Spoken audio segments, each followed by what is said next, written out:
Maureen is currently 40. When she was a teenager, she lost all her parents, but even before the death of her parents, she was never given any opportunity to attend school as she was looked at as incapable and she was constantly discriminated by her own family members because she was deaf and could not speak.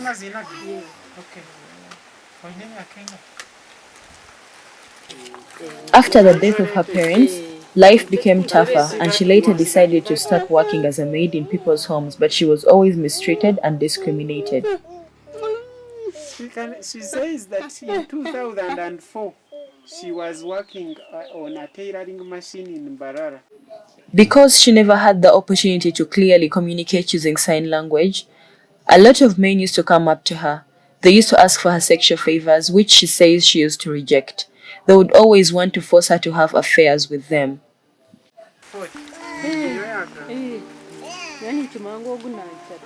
As a deaf young woman, she has always continued to face numerous challenges throughout her life in accessing adequate information, particularly in relation to sexual and reproductive health due to the fact that she can't communicate clearly and acquire necessary information about reproductive health.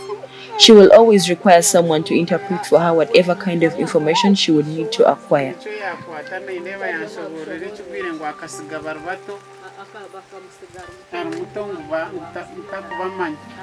Later in time, she unfortunately got raped by one of the old men who even never used any protection. It took her time before she reported him and she simply kept quiet.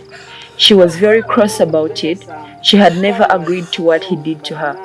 She later at 7 months realized she was pregnant, which was quite very disturbing, wondering how she would open up about it. She informed the man who raped her and impregnated her, but the man refused to marry her and always looked down upon her and told her no man can ever pay her bride price.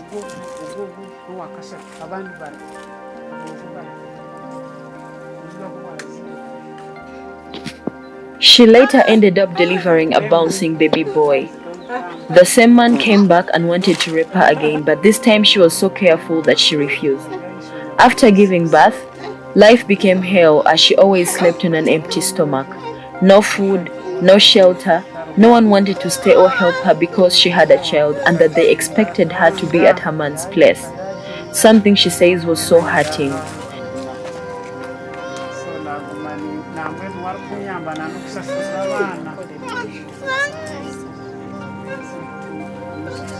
She fortunately came across a reverend who had a big heart and decided to take her to his home.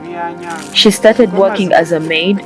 Sometimes she would weed and harvest people's gardens for a living and life became better. Later, the reverend became sick and unfortunately passed on. After his death, life became very tough as the reverend's family chased her away and she started staying wherever she would find.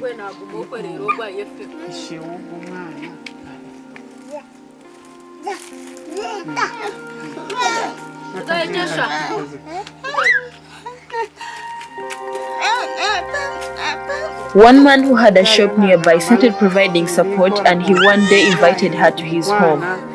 Little did she know that he had intentions of raping her.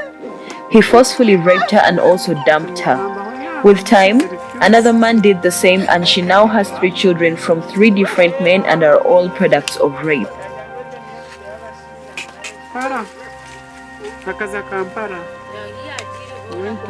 She says she needs a family planning method that will help her stop giving unnecessary births and that she's willing to stop giving birth.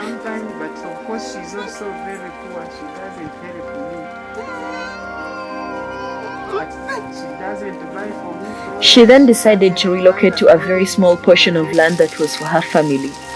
She prepared the small land for construction, looked for woods, made the mud and started building it herself. By the time we visited her, she was still building her house and she was hoping it would soon be complete and she enters her new house. Sometimes I don't have even cosmetics, I don't have soap, Sometimes she says she wishes to one day have her own business, such as a retail shop, and live a better life.